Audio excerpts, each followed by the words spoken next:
Well, hello, YouTube. It's been a while. Isn't there a song? It's been a while. Yeah, it is a song. Um, we are back in the shop. I am back in the shop.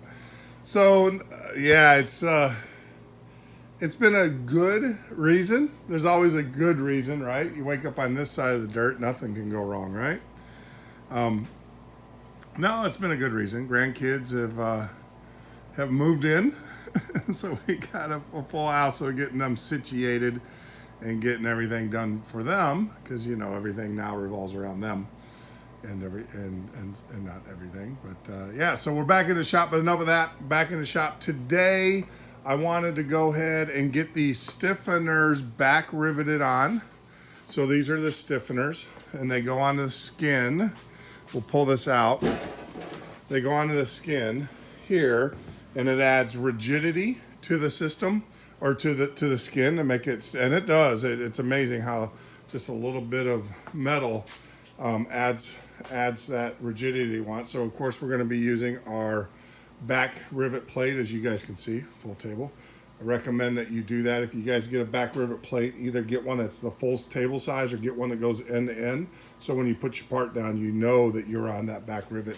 Got a little rust going on there. I'm gonna have to do that. So today there's also some new things. I got some tape, a special type of tape. I know you guys have seen me set rivets using the blue tape. We're not gonna do that today. We're not gonna do that on this one. We're actually gonna use riveting tape, and the reason being is the blue tape, oh, how convenient. I didn't set this here. This blue tape has an adhesive, and also it will tend to sometimes, when you rivet it, it will rivet in and force itself between the edges of the rivet, and you don't want that because we're trying to seal up a gas tank, so we don't want anything between the edges there. I've done back riveting on those guys and taped it, and it's fine. You can actually see a piece of tape right there. You know, not an issue, but as you can see, kind of like there, you'll see the back rivets there, right, back rivet, and you'll see it kind of push through. Well, the edges of that tape around that rivet will kind of get pushed in and underneath the rivet as the rivet gets nailed down. You don't want that, right? We're trying to, wow, incredible tape. This has been like 2 weeks and it's been like that. Gorilla tape, great, good stuff. So we use a special type of tape, and we'll get to that when we get to that. The other thing is I am going to, if you watch the videos that Van's done, they use a popsicle stick to kind of smear the the goop, the Pro Seal onto the part. I am actually, because I have the gun and everything, I am going to use, I'm going to mix up small batches, hence all of these guys and the cups, and I am going to use my pneumatic. I have a gun specially for this stuff. So it's very important though that when you order these are the 3.5 ounce, probably says right there, 2.5 ounce. Pro Seal 2.5, yeah, something like that. So when you get that, you have to have this guy, right? These are required, so make sure you get that. Make sure you get the plunger cap, and then of course the nozzle.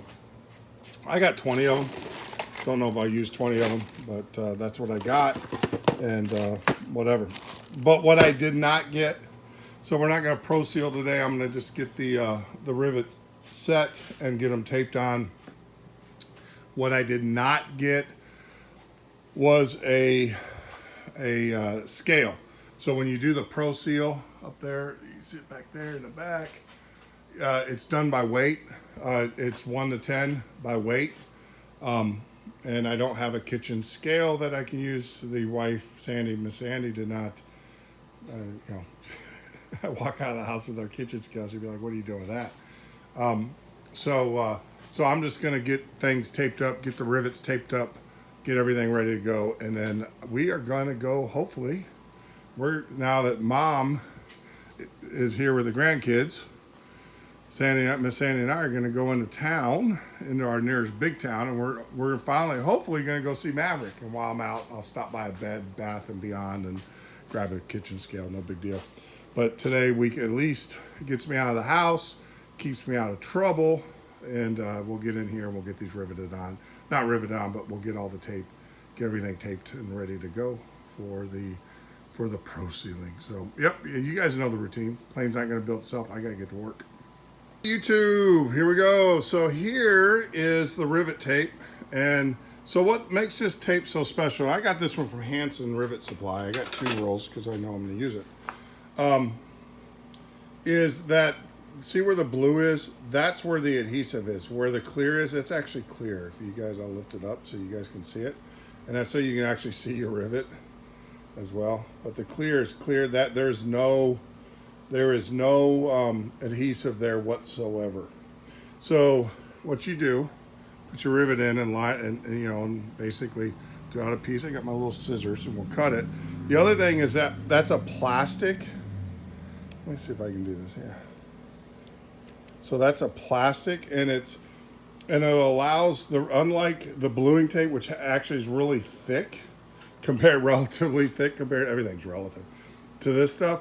So it allows you to get a better rivet, closer rivet or closer to the surface when you put it on the bucking bar, if that makes sense. Whereas in the blue tape, there's enough padding there that you're not really actually getting real close. And you'll see, I did really good, but you can see also the fact that there's no adhesive. You can see the adhesive on the rivets here.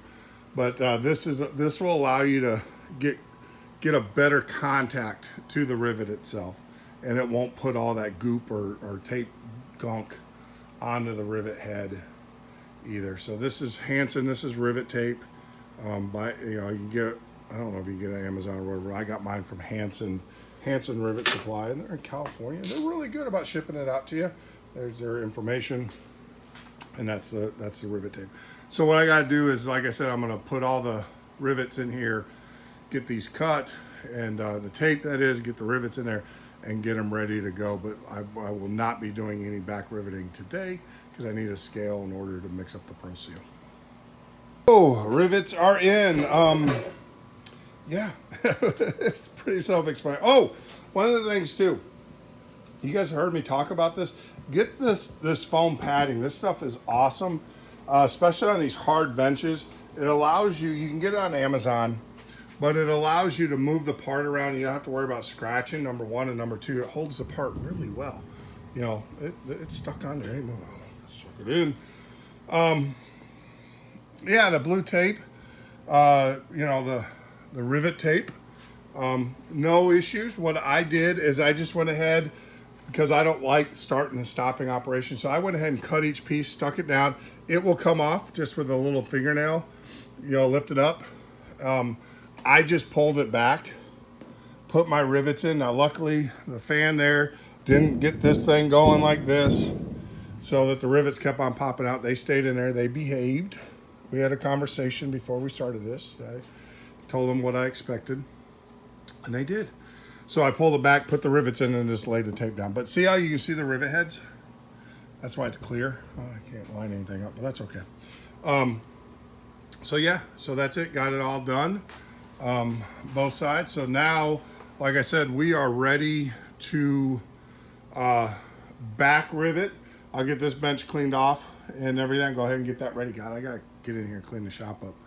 You can tell Denny hasn't been in here a while. He's really good at that, helping me keep the shop organized, and that helps me get done. I got everything scarfed, ready to go. I'll probably just run down a little bit of acetone one more time, just to wipe it down. Who knows what little crawly creatures walked along there or whatever. So yeah, so we will get we'll go get the scale, and then we will measure out our Pro Seal, and then we'll start Pro Sealing. So yeah, or start riveting. Oh, so you guys know or don't know the way this works. Let me just grab one. I'll show you. See how these are on there? This is a really great way of riveting. And then that just goes over there just like that. Yeah. Goes on top, and then we rivet from this side, and on the other side where the rivets are, they have to line up with that steel plate. And then we just rivet these down, yeah. And then as we're doing it, we're smushing, and we'll get into this a little bit more when we get there. But what we want to see is we want to see equal distance I help if I get it in right. So we want to see equal distance of the Pro Seal all the way around. That tells you that we're getting good contact. A lot of people will ask, why don't you Pro Seal each rivet? Some guys I know have done that. They've actually dipped each rivet in Pro Seal and then pushed them through and then rivet them. The whole goal, is my understanding, I'm not an expert, I just regurgitate what I've heard or what I've been told. The whole goal is you want to seal going inward. So you don't, outward is, you're not trying to seal the outward, you're trying to seal the inward, if that makes sense. So each stage, so when you put your first line of defense, and we'll talk about that, this is a good time. So, I don't know if this is going in the right direction, I gotta look at the plans. So, when sealing your gas tank, you always gotta think of it, the first part that you wanna seal is here. You wanna seal the outside. So if the fuel can get up underneath there, then you have a problem. So your goal is to seal this outside first, then seal the inside second, then seal the rivet and here, right here, third. You don't really want a whole lot of sealant on the other side because that will keep, because that's mass between the rivet. You want these rivets to tight down. You don't want anything in between the rivet and the metal on this side here. Over here, you don't want anything in between there, or you want as little as possible. And that allows it to seat and suck everything down. So the goal is, you know you got a good seal when you've got good seal here all the way around. And if you put your bead of sealant over these right down the center, and that's why I'm going to use the gun. If you put your bead of sealant right down the center, you know you're going to get good sealant here in the middle between the thing, and then it will just ooze together. And then of course we're going to put it in a hole. So as we put this down, we're going to be sealing up the rivets because you're going to have sealant on these holes. So as you push this down, those rivets are going to go through that sealant, and thus it's going to seal. So that's the game plan. That's what I've been told.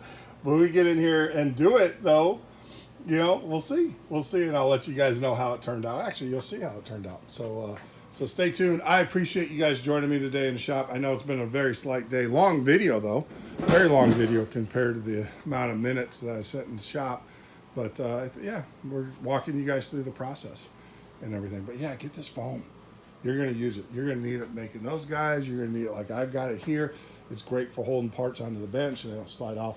But I got to get to work. I got to do some house cleaning, get these benches cleared off because I'm going to need my back plate riveting bench here the next day or so.